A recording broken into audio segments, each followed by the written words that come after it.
शांति। आज 27 मार्च 2024 और आज है हमारी प्यारी प्यारी मीठी मीठी परम आदरणीय परम श्रद्धेय दादी जानकी जी का स्मृति दिन। दादी जानकी जी की स्मृति आते ही जैसे ज्ञान का खजाना सामने आ जाता है। दादी जानकी का हमेशा बाबा की मुरली से इतना प्यार रहता था और बाबा की मुरली को बार बार पढ़ करके चिंतन करके उसमें से ऐसे रत्न निकालते थे जो ऐसा महसूस होता कि वाह, ये तो एक अनोखी बात दादी ने सुनाई। ऐसे दादी के कई क्लासेस है जो कई लोगों के लिए ऐसी छाप छोड़ देता था और जिस छाप से वो अपने जीवन को भी वैसा बनाना आरंभ कर देते थे। तो दादी जानकी ने ही यज्ञ के अंदर ये ब्लेसिंग कार्ड्स का इन्वेंशन किया था, क्योंकि जब डॉक्टर ने उन्हें बोलने के लिए मना किया था, लेकिन दादी के मन में यही रहता था कि मेरे पास कोई भी व्यक्ति आए और बाबा के दो रतन न वो उसको प्राप्त हो, ऐसे कैसे हो सकता है। तब उन्होंने ये ब्लेसिंग कार्ड्स बनाए कि हर एक को कम से कम एक ब्लेसिंग कार्ड दिया जाए तो बाबा के वचन उन्हें प्राप्त हो जाएंगे। और सचमुच आज हर एक का ये अनुभव है कि जो ब्लेसिंग कार्ड हमें मिलता है किसी से भी, बड़ों से या कोई ना कोई विशेष त्योहारों पर, रक्षाबंधन पर, तो जरूर वही बात आती है जो हमारे जीवन से कनेक्टेड होती है।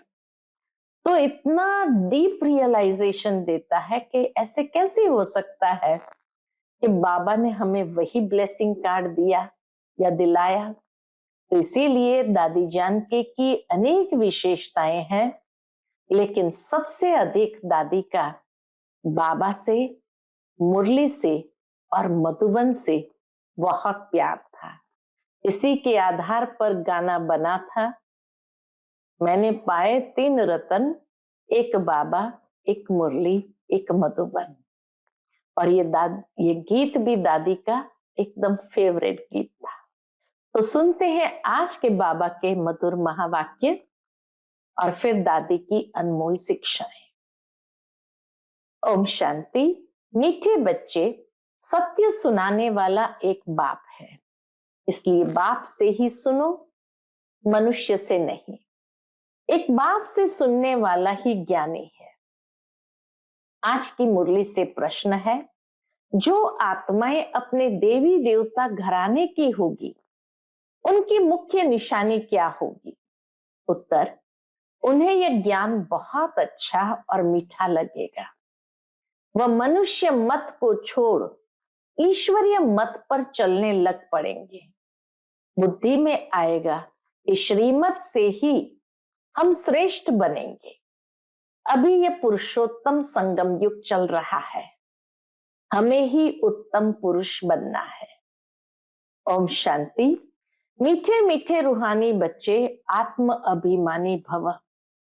देह का अभिमान छोड़ अपने को आत्मा समझो। यह भी जानते हो परमात्मा एक है। ब्रह्मा को परमात्मा नहीं कहा जाता है। ब्रह्मा के 84 जन्मों की कहानी को तुम जानते हो।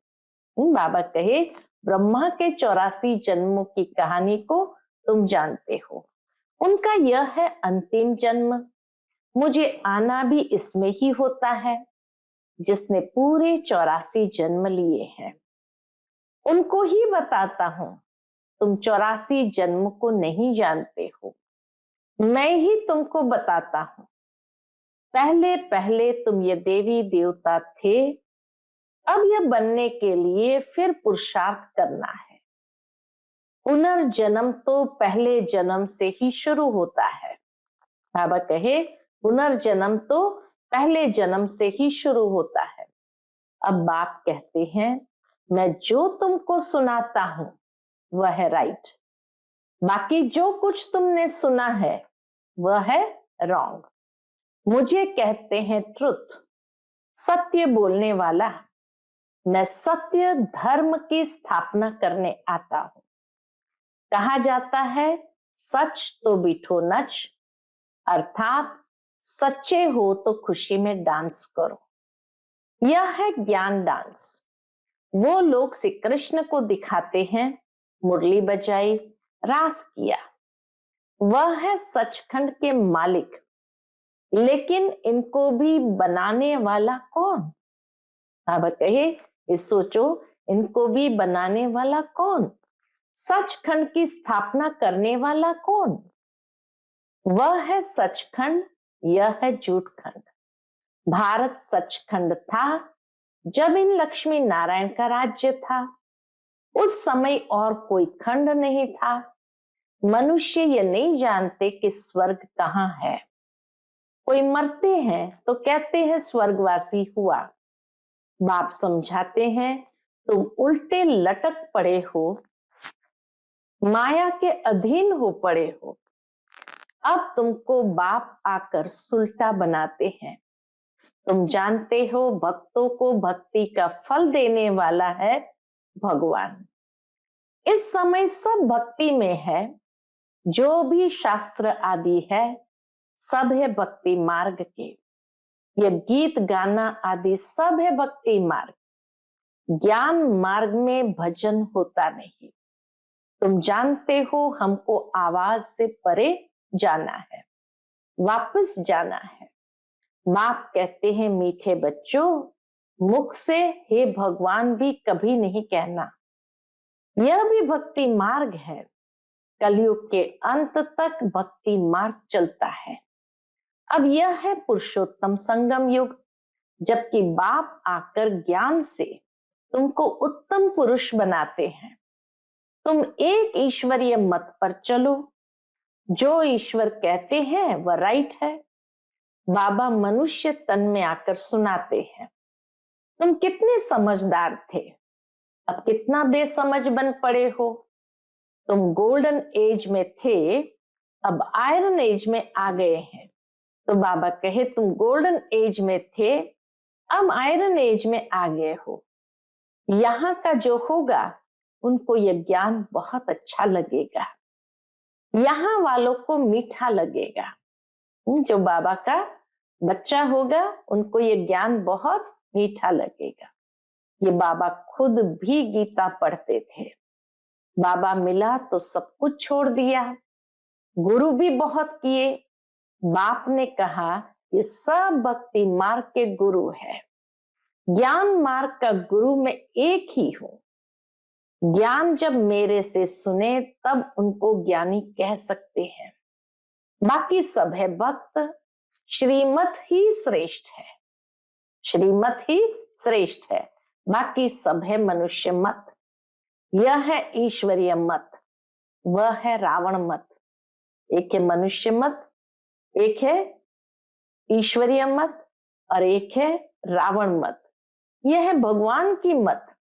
भगवान वाच तुम कितने महान भाग्यशाली हो, इसलिए तुम्हारा हीरे जैसा जन्म अभी है। अंगूठी में भी हीरा बीच में डालते हैं। माला के ऊपर फूल होता है। फिर मेरू नाम भी है आदम बीबी। तुम कहेंगे मम्मा बाबा, आदि देव और आदि देवी। यह है संगम के। संगम युग ही सबसे उत्तम है, जबकि इस राज्य की स्थापना हो रही है। तुम बच्चों को 16 कला संपूर्ण यहां बनना है। पुरानी दुनिया को नया बनाने बाप आते हैं।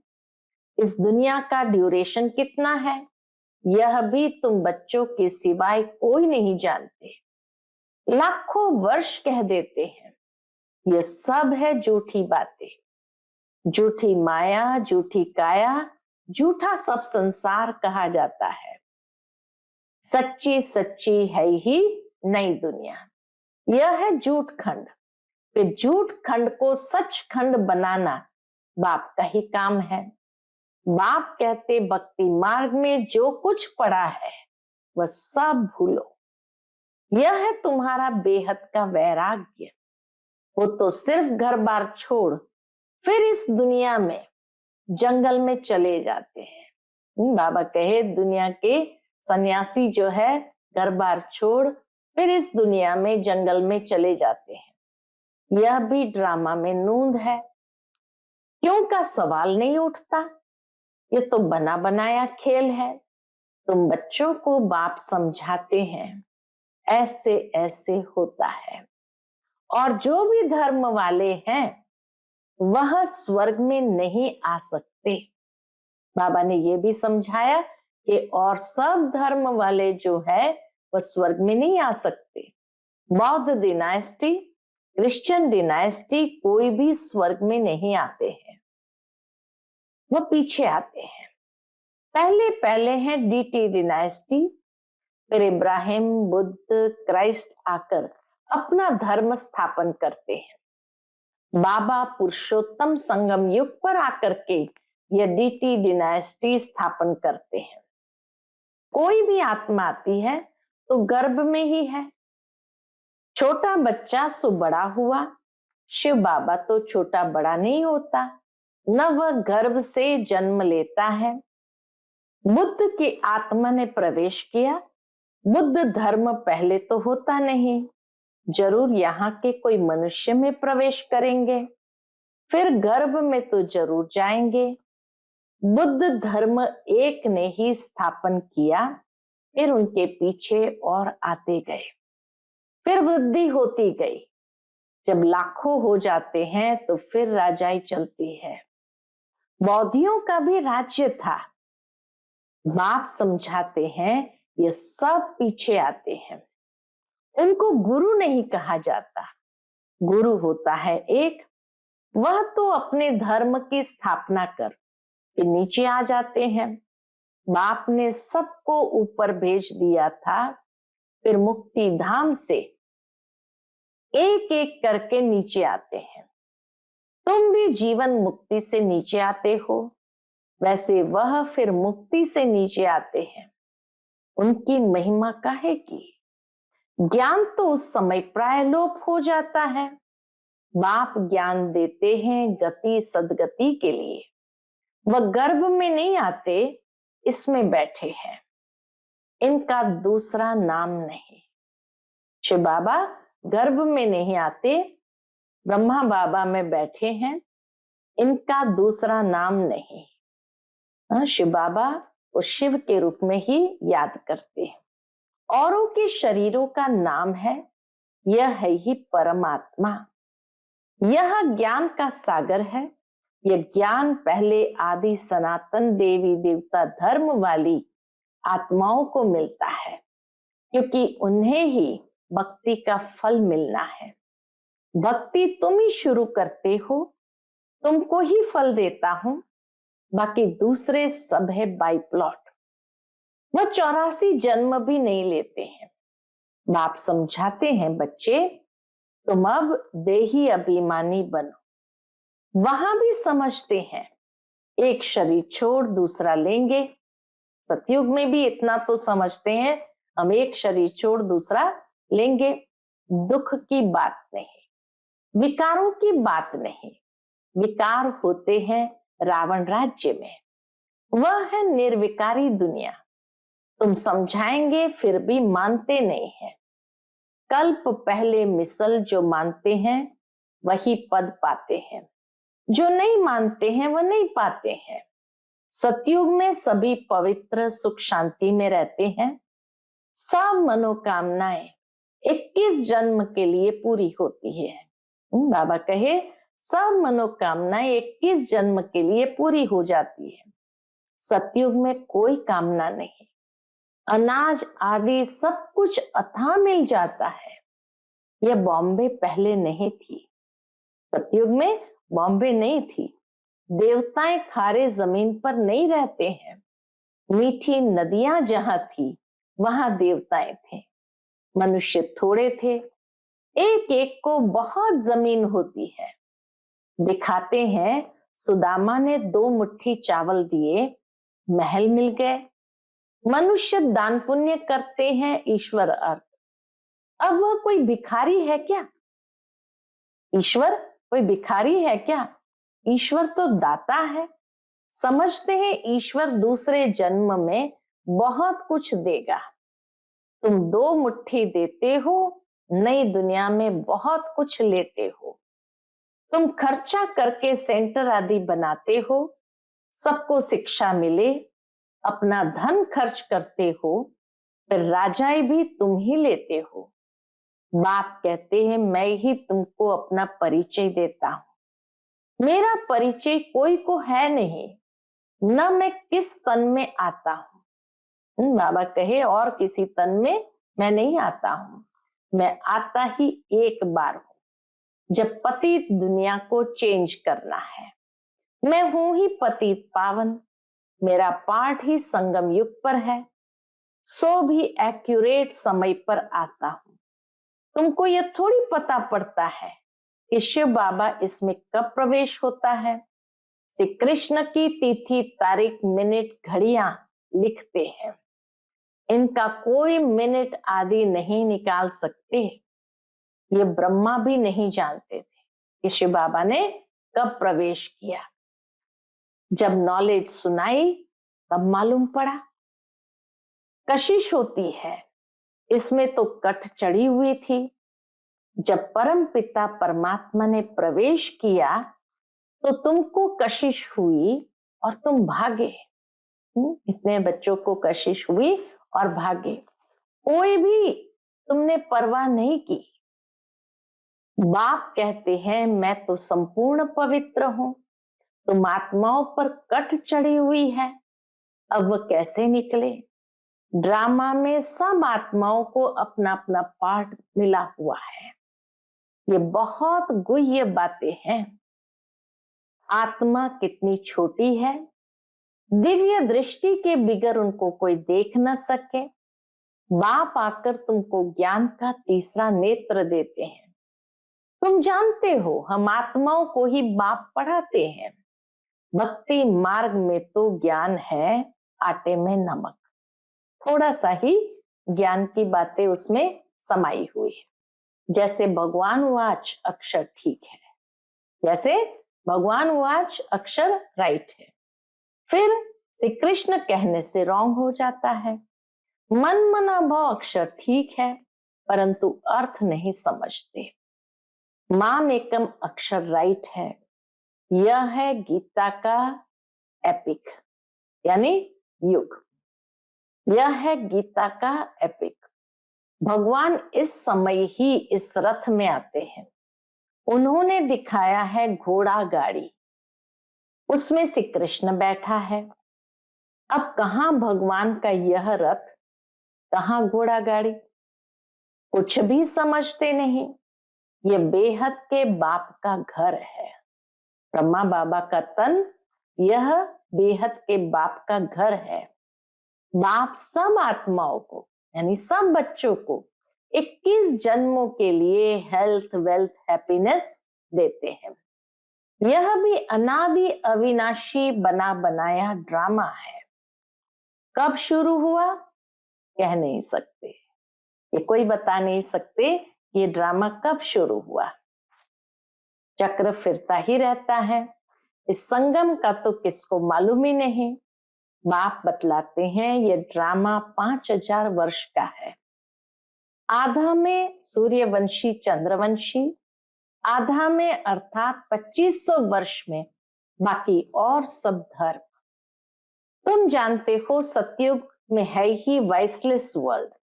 तुम अभी योग बल से विश्व की राजाई लेते हो। क्रिश्चियन लोग खुद समझते हैं हमको कोई प्रेर रहा है, विनाश के साधन बनाने लिए प्रेर रहा है, जो हम विनाश के लिए ये सब कुछ बनाते हैं। कहते हैं हम ऐसे बॉम्ब्स बनाते हैं जो एक दुनिया तो क्या 10 दुनिया खत्म कर सकते हैं। बाप कहते हैं मैं हेवन स्थापन करने आया हूं, बाकी विनाश तो यह करेंगे। बाबा विनाश नहीं करते, बाबा स्थापना करने आए हैं हेवन की, बाकी विनाश तो यह करेंगे। अच्छा, मीठे मीठे सिकिलते बच्चों प्रति माता पिता बाप दादा का याद प्यार और गुड मॉर्निंग। रूहानी बाप की रूहानी बच्चों को नमस्ते। हम सभी रूहानी बच्चों की रूहानी माता पिता बाप दादा को याद प्यार, गुड मॉर्निंग और नमस्ते नमस्ते। शुक्रिया बाबा, शुक्रिया। आज की मुरली से धारणा के लिए मुख्य सार है, पहली पॉइंट, बेहद का वैरागी बन। जो कुछ अब तक भक्ति में पढ़ा व सुना है वह सब भूलना है। एक बाप से सुनकर उनकी श्रीमत से स्वयं को श्रेष्ठ बनाना है। दूसरी पॉइंट, जैसे बाप संपूर्ण पवित्र है, उस पर कोई कट नहीं है, कोई जंक नहीं है, ऐसे पवित्र बनना है। ड्रामा के हर पाठधारी को एक्यूरेट पाठ है, ड्रामा के हर पाठधारी का एक्यूरेट पाठ है। इस गुह्य रहस्य को भी समझकर चलना है। आज का बाप दादा का मधुर वरदान हम बच्चों के प्रति है, बाप और वरदाता इस डबल संबंध से डबल प्राप्ति करने वाले सदा शक्तिशाली आत्मा भव। बाप और वरदाता इस डबल संबंध से डबल प्राप्ति करने वाले सदा शक्तिशाली आत्मा भव। सर्व शक्तियां बाप का वर्षा और वरदाता का वरदान है। बाप और वरदाता इस डबल संबंध से हर एक बच्चे को यह श्रेष्ठ प्राप्ति जन्म से ही होती है। जन्म से ही बाप बालक सो सर्व शक्तियों का मालिक बना देते हैं। साथ साथ वरदाता के नाते से जन्म होते ही मास्टर सर्वशक्तिवान बनाए सर्व शक्ति भव का वरदान दे देता है। तो एक द्वारा यह डबल अधिकार मिलने से सदा शक्तिशाली बन जाते हो। आज का स्लोगन है, देह और देह के साथ पुराने स्वभाव, संस्कार व कमजोरियों से न्यारा होना ही विदेही बनना है। देह और देह के साथ पुराना स्वभाव, संस्कार व कमजोरियों से न्यारा होना ही विदेही बनना है। फिर हम सबके अति स्नेही बाप दादा के दिल पर राज्य करने वाली, अपने जीवन व कर्तव्य द्वारा गुणदान करने वाली, सदा विदेही स्थिति में रह ट्रस्टी बन यज्ञ रक्षक बनने और बनाने वाली दादी जानकी जी का आज पुण्य स्मृति दिवस है। वे 27 मार्च 2020 को अव्यक्त वतनवासी बनी। उनके द्वारा मिली हुई अनमोल शिक्षाएं सदा हम सबके कानों में गूंजती रहती है। विशेष 11 शिक्षाएं दी है। पहली, अपने ऊपर आशीर्वाद करनी है तो सूक्ष्म अभिमान को परख कर उसे जल्दी से खत्म कर दो। दूसरी बात, अपनी अवस्था को ऐसा अचल अडोल बना लो तो समय संकल्प जरा भी व्यर्थ न जाए। तीसरी पॉइंट, दुनिया के दुख दूर करने के लिए इनोसेंट और मीठा बनो। दुनिया के दुख दूर करने के लिए इनोसेंट और मीठे बनो, मां समान पालना दो। चौथी बात, अधिक सोचने, बोलने और चिंता करने से शक्ति खर्च होती है। साइलेंस में रहो तो शक्ति जमा हो। पांचवी बात, पर चिंतन व नफरत की निगाह को खत्म कर स्वचिंतन और प्रभु चिंतन करो। छठी पॉइंट, खुश नसीब व ब्लिसफुल रहना है तो बाबा की ब्लेसिंग लेते चलो। सातवीं बात, किसी की गलती चित्त पर न हो, चित्त साफ रखो तो चैन से रहेंगे। आठवीं पॉइंट, तपस्वी बनने के लिए त्यागी बनो जरा भी इच्छा व आसक्ति न हो। 9वीं पॉइंट, अपनी स्थिति ऊंची बनानी है तो याद में रहने का गुप्त अभ्यास करते चलो। साधारण बोलने व सुनने की आदत न हो। 10वीं पॉइंट, अपनी सतोगुणी दृष्टि वृत्ति द्वारा आपस में सतोगुणी व्यवहार से अपनी संपूर्णता को समीप लाओ। और 11वीं पॉइंट, अंतर्मुखी बन जाओ तो आठों ही शक्तियां सखी के रूप में साथी और सहयोगी बन जाएंगी। अच्छा, ओम शांति।